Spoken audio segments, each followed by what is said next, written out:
Guys, welcome back to Girls Export. இந்த வீடியோல நம்ம பாத்தீங்கன்னா ஃபேவரட் சீரியல் டைரக்டர் again ஒரு ஹாப்பி நியூஸ் ஷேர் பண்ணிருக்காங்க. ஸோ யாரு அப்படின்னு கேட்கும்போது பிரவீன் பென்னட். ஸோ கரண்டா மகாநதி அப்கமிங்ல ஒரு நியூ சீரியல் வேற கொண்டு வர போறாங்க. ஸோ இவங்க ஒரு நியூ வெப் சீரிஸை ஸ்டார்ட் பண்ண போறாங்க. சேம் ப்ரொடக்ஷன் குளோபல் வில்லேஜஸ் தான் ப்ரொடக்ஷன் பண்ண போறாங்க. ஸோ அவங்களோட டைரக்ஷன்ல ரிலீஸ் பண்ண ப்ரொடக்ஷன் எல்லாமே அவங்க தான் பண்றாங்க.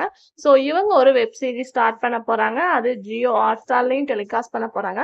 இப்போ சீரியலுக்கும் வெப் சீரிஸ்க்கும் எந்த அளவு ரெஸ்பான்ஸ் போயிட்டு இருக்கு அப்படின்னு சொல்லிட்டு உங்களுக்கே நல்லா தெரியும். எஸ், ஜியோ ஹாட்ஸ்டார்ல கம்மிங் இவங்களோட வெப் சீரிஸ் ஸ்டார்ட் பண்ண போறாங்க. ஸோ மெயின் லீட்ஸ் யாருப்பா இருப்பாங்க அப்படின்ற கெஸ்ஸிங் உங்களுக்கு நிறையவே இருக்கும். ஸோ சில பேர் சொல்லுவாங்க விஜய் காவதி கூட வெப் சீரிஸ்ல இன்க்ளூட் பண்ணுங்க அப்படின்னு சொல்லிட்டு. ஒன்லி டைரக்டரோட டிசிஷன் தான். ஸோ அதை பத்தின அப்டேட் இனிமே வரல. ஸோ கண்டிப்பா அவங்க யார் யாரு அப்படின்றத நான் நெக்ஸ்ட் வீடியோல ஷேர் பண்றேன். ஸோ நீங்க அவங்களோட வெப் சீரிஸ்க்கு வெயிட் பண்றீங்களா இல்லையா அப்படின்றத மறக்காம கமெண்ட் ஷேர் பண்ணுங்க.